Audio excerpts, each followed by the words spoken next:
السلام عليكم ورحمة الله وبركاته. كل wanaagsan asxaabay meel kasto aad joogtaan habeen wanaagsan waa habeenimo khamiis oo jimca ay soo galiso taariikhduna ay tahay 7 bisha Agoosto sanadka 2025 dhowr qodob oo muhiim ah aynu barnaamijkeena caawa ku soo qaadanaynaa oo dhamaantood ah warar goordhow soo dhacay tan iyo intaynu kala maqnayn waa huba in si weyn uga hesheen macluumaadkii wararkii aan ku soo gudbinay barnaamijyadeena subaxnimo iyo kii galabnimo. barnaamijka caawa waxaan idinkugu soo gudbin doonaa Netanyahu iyo kooxdiisa wasiirada oo kulan ku jira. haddaba xaalku halkee buu marayaa, maxaa warar soo dusay, warar baan idin hayaa. Al-Qassam oo caawa war soo saartay sheegtayna galabta inay daakum ka dhigeen goob ay ku sugnaayeen ciidanka Israa'iil ee magaalada Gaza. Turkiga sirdoonkiisa oo la sheegay inuu ku baaqay degdeg in godad dhulka hoostiisa looga sameeyo magaalooyinka waaweyn iyadoo laga baqayo Turkigu inuu dagaal gali doono. haddaba yuu la dagaali doonaa iyadoo dadka Turkida loogu talagalay inay marka ay gantaalo iyo weerar yimaado dhulka hoostiisa ay ku xaroodaan. haddaba tafaasiil ku saabsan sheekada waxa laga qoray waan idin hayaa. golaha wasiirada ee Lubnaan oo goordhow iyaguna kulankooda soo gabagabeeyay ogolaadayna qorshaha Mareykanka ee hubka looga dhigayo Hezbollah. wasiiradii Hezbollah taageersanaa oo isaga baxay shirka iyo waliba xaaladda oo aad u kacsan lagana baqayo ciidanka Lubnaan iyo Hezbollah dhexdooda inay dagaalamaan.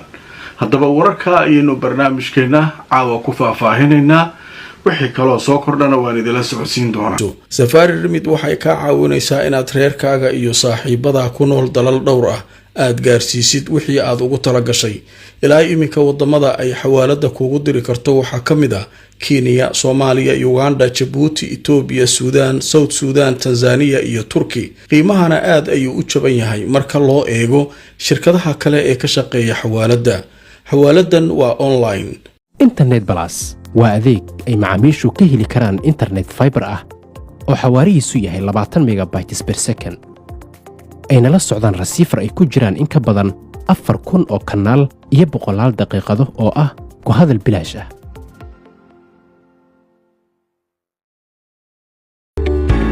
dhammaan bulshada waxaa lala socodsiinayaa gaar ahaan magaalada London in xarunta dhinaca caafimaadka French and Overseas Clinic ay ku taalo meel aan ka fogeyn stationka tareenka Baker Street ee bartamaha magaalada London. halkaa waxaa jooga dhaqaatiir kala duwan oo ka daaweynaya cudurro ay ka mid yihiin kuwa maqaarka, kuwa carruurta, kuwa haweenka iyo cudurrada guud. dhaqaatiirta halkaa ka howlgashay howlwadanaduba waxay diyaar u yihiin inay wixii caafimaad ay kula qabtaan.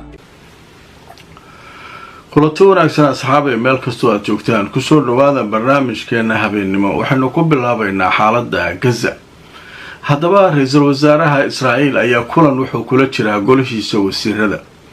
hadda oo aan idila hadlayo barnaamijka duubayo weli wax go'aana oo ay soo saareen ma jiraan, laakiin wariyaashu way joogaan.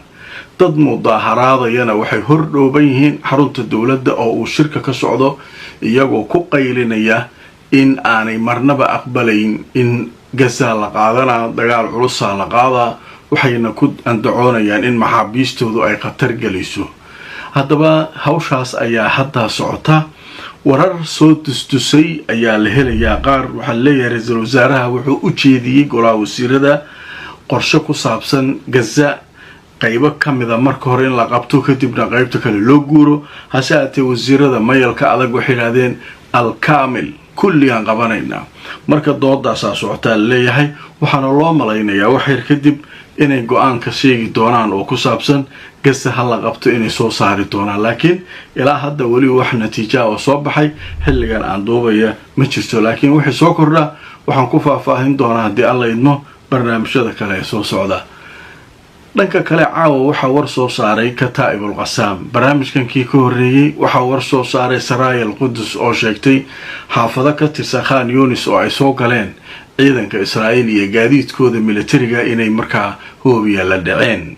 laakiin hadda caawa waxaa iyaduna war soo saartay Kataib al-Qassam oo sheegaysa bartamaha Gaza iyaguna inay ku heleen xayo tufaax meel la yiraahdo ciidanka Israa'iil hoobiyana ay daakum uga dhigeen. muqaawamadii loo socday waa la aadaa dhulka laga wada qaadanaa godadka lagala soo baxaa la leeyahay iyagiyaaba hadda weerar ah.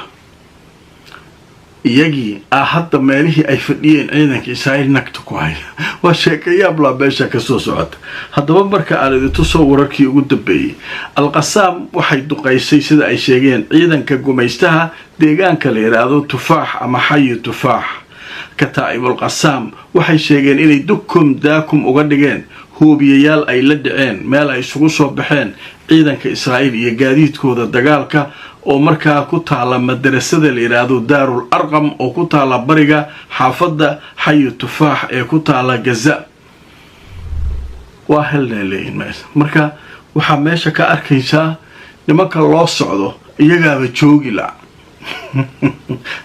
warwaa idin soo socdaa hubkiina haysta markay yimaadaan nagta ka saara waaba sugi laayihiin nimankanna Netanyahu go'aankiisa la sugayaa ciidanka waxay baqanayaan lagu hayaa annagu macnaha meeshan waxa leeyahay fariin ay gudbinayaan oo annagu maba idin sugi karnaba soo socda dad loo hanjabo waa idin weerari rabnaa annaga ma nihineeyeen haddaba xaaladda Gaza halkaas ee bare wixii soo kordha barnaamijyada dabaan idin kula socodsiin doonaa qodobkan kale ee barnaamijka caawa soo kordhay waa muhiim sirdoonka Turkiga ayaa waxay ku baaqeen in degdeg loo sameeyo godad dhulka hoostiisa oo loogu talagalo dadka inay ku cararaan dadkii Turkida oo dhan marka shakiya galay wadankii Turkiga ahaa ma dagaal u jihaystay markii Israa'iil la weeraro Siiriga digniinta yeera dadku xagee ku cararaan godad dhulka hoostiisa Israa'iil marore diyaarsad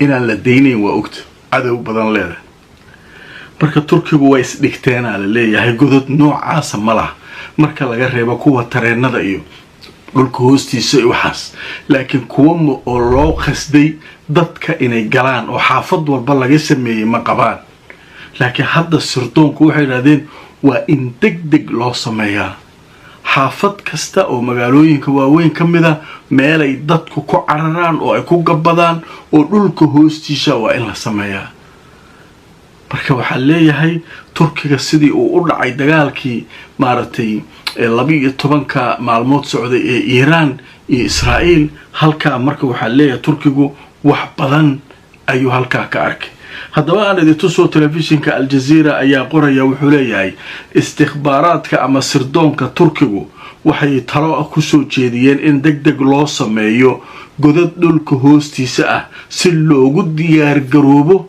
dagaal lala galayo Israa'iil warka waa bacadiya dagaal Israa'iil lala galaya soo dhawe godadkeen aan diyaarsanay macnaha Turkigu wuxuu og yahay Israa'iil inaysan meel joogsanayn Netanyahu iyo kooxdiisu inaysan joogsanayn og yihiin marka hadda sheekadu waa soo weynaatay ogow waxa qoraa waa Al Jazeera BBC dana waa ku arkay meelo badanna waa ku arkay oo laga hadlayo sirdoonka Turkigu inay ku baaqeen dhulka hoostiisa in la qoto oo waliba dagaal Israa'iil in la aado oo la galayo marka qoladii marka waxa leeyahay Israa'iil jabin lahayd ma Turkiga ma qola kala lama yaqaan nimanka Falastiiniyiinta waxa dhageysanayay niman Falastiiniyiin oo hadlaya waxay yiraahdeen ninka la yiraahdo Sheikh Ahmed Yaasin Allah u naxariisto asaasihii Hamas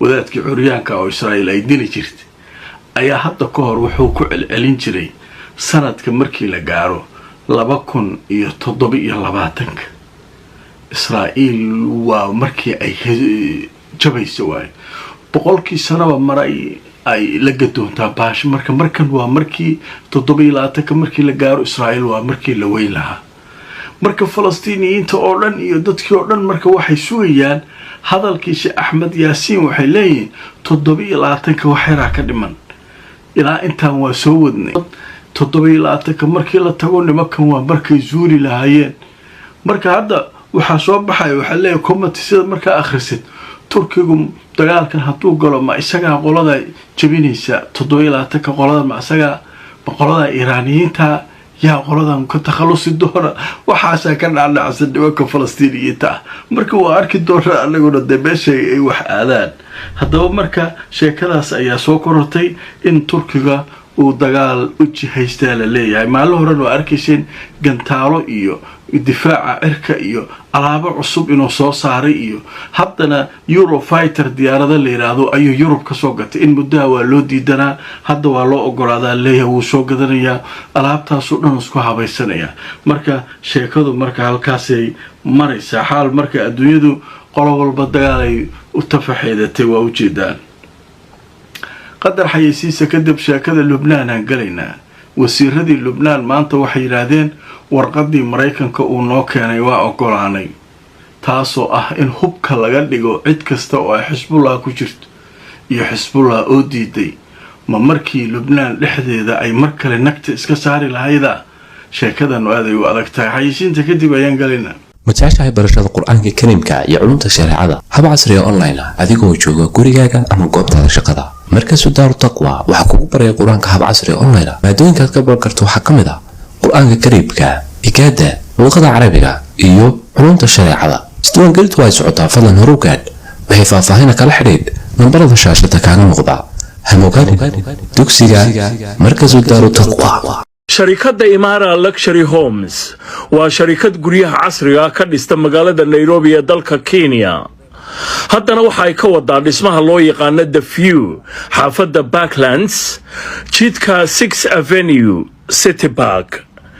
dhismaha The View waxa uu leeyahay adeeg kasta oo asaasi ah, waxaana uu ka kooban yahay sida 2 qol, 3 qol, 4 qol iyo waliba qolkii shaqaalaha iyo 4 qol oo 2 dabaq oo isdul saaran. waa nooca loo yaqaano duplex. haddaba imika waxa socda barnaamijka sharikadu ay u bixisay 90 days promotional kaasoo la magac baxay hoyga waa muhiim hanti yeelo. kala xidhiir telefoonada waxaa dhammaanba bulshada Soomaaliyeed iyo waalidiinta balala socodsiinaya gaar ahaan magaalada madaxda dalka Soomaaliya ee Muqdisho iyo gobolada in macadka sare ee Beacon International Academy maamulkiisa sare uu kugu talagalay waxbarashadii ardada in looga faa'iideeyo iyagoo jooga gudaha dalka Soomaaliya.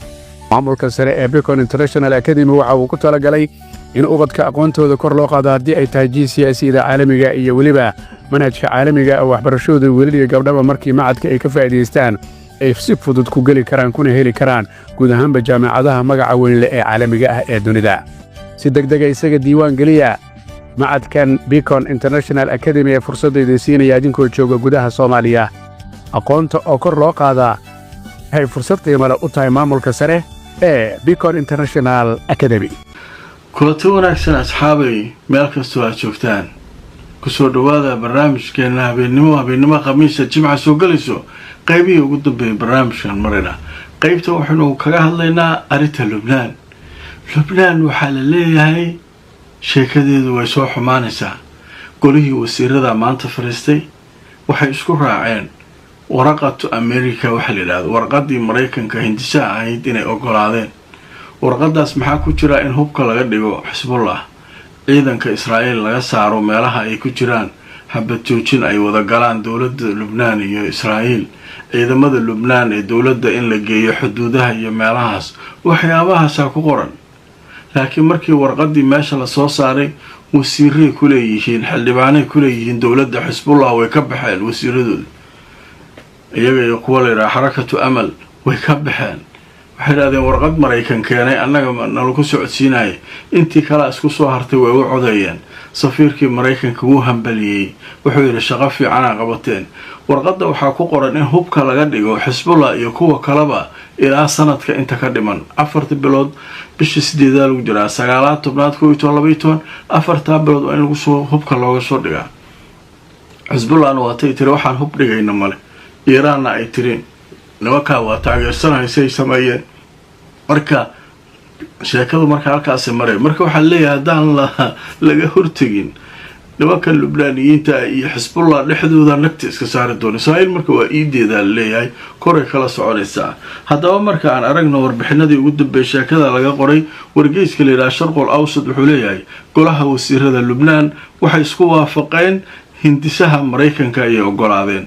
wasiirada Xisbullah uga jira dawladda iyo xulafadooda ayaa ka baxay kulanka intii warqada la ansixinay.